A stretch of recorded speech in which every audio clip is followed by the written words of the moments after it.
పాకిస్తాన్ రక్షణ మంత్రి ఆసిఫ్ ఖవాజా సంచలనమైనటువంటి వ్యాఖ్యలు చేశారు. మా పూర్వీకులు హిందువులే, మేము హిందూ జాతి నుండే వచ్చాము.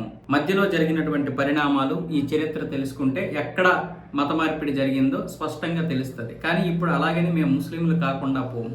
కానీ ఇక్కడ పాకిస్తాన్లో పిల్లలకి ఒక తప్పుడు చరిత్ర ఏంటంటే సౌదీ అరేబియా, ఇరాన్ నుండి మా పూర్వీకులు వచ్చారు అని తప్పుడు చరిత్ర అయితే చెప్పిన మాట వాస్తవమే.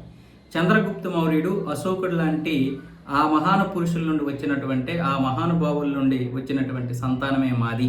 ఆ చరిత్రను మాత్రం ఇప్పుడు కనుమరుగు చేసేశారు, పూర్తిగా తుడిచిపెట్టేశారు.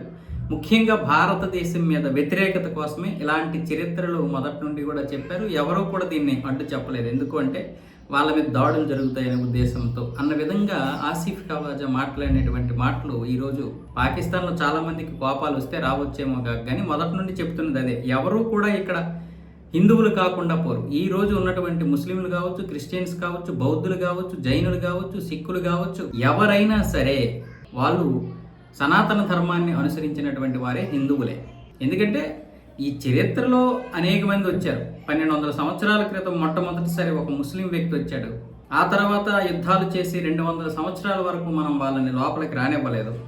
ఆ తర్వాత యుద్ధాలతో వీళ్ళని మనం ఎదిరించలేమని చెప్పి, మాయ మాటలు చెప్పి, మంచి మాటలు అని చెప్పి మాయగా ఇక్కడికి వచ్చి మనల్ని పూర్తిగా నాశనం చేసి, మన దేవాలయాల్ని, మన సంస్కృతిని నాశనం చేయాలని చూసి మన మాన ప్రాణ ధనాన్ని దోచుకున్నటువంటి ఎంతోమంది ముస్లిం రాజులు కావచ్చు, అలాగే బ్రిటిషర్స్ కావచ్చు. బ్రిటిషర్స్ ఒక్కలే కాదు, డచ్, ఫ్రెంచ్, ఇలా అందరూ కూడా, అలా చివరగా నవాబుల వరకు కూడా అందరూ దోచుకున్నారు. అయినా సరే మన సంస్కృతి మనకుంది. ఇలా అనేక రకాల జాతులు వచ్చిన తర్వాత అదే హిందువుల్ని యామార్చి, భయపెట్టి, ఒప్పించి, నొప్పించి, ఇలా రకరకాలుగా మతం మార్చారు. కొంతమంది ప్రాణాలకి భయపడి, కొంతమంది పరిస్థితులకి భయపడి, కొంతమంది డబ్బుకి ఆశపడి, కొంతమంది ఎదిరించలేక, కొంతమంది వాళ్ళ యొక్క మహిళల్ని రక్షించుకోవడానికి, ఇలా రకరకాల దీంతో మారారు.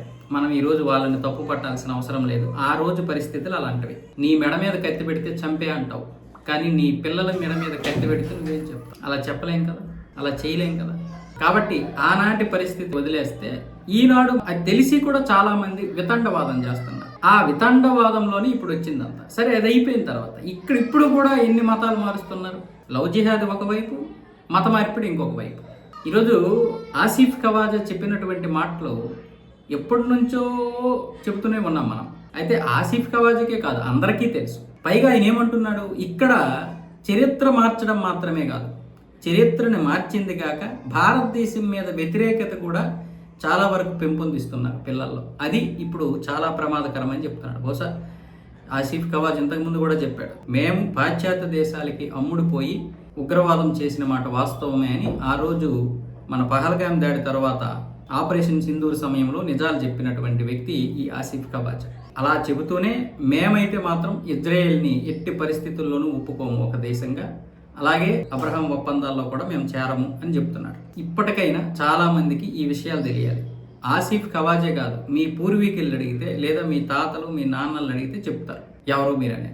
కాబట్టి ఈ దేశంలో ఉన్నటువంటి ముస్లిమ్స్ అందరూ కూడా హిందువులే. మీ పూర్వీకులు హిందువులు, కాకపోతే వాళ్ళు మీ తాతలు కావచ్చు, మీ తండ్రులు కావచ్చు, మీ ముత్తాతలు కావచ్చు, లేకపోతే ఒక 100 సంవత్సరాల క్రితం, 200 సంవత్సరాల క్రితం వాళ్ళు కావచ్చు. ఎవరు కూడా హిందువులు కాకుండా పోరు. ఈ దేశంలో పుట్టిన ప్రతి ఒక్కరూ కూడా హిందువులే. కాకపోతే నువ్వు ఇస్లాంని నమ్మొచ్చు, కొంతమంది క్రిస్టియన్ నమ్ముతారు, కొంతమంది బౌద్ధులుగా ఉంటారు, కొంతమంది సిక్కులుగా ఉంటారు, కొంతమంది జైనులుగా ఉంటారు. ఎవరు ఏం చేసినా, ఎవరు ఏది నమ్మినా నువ్వు హిందువే.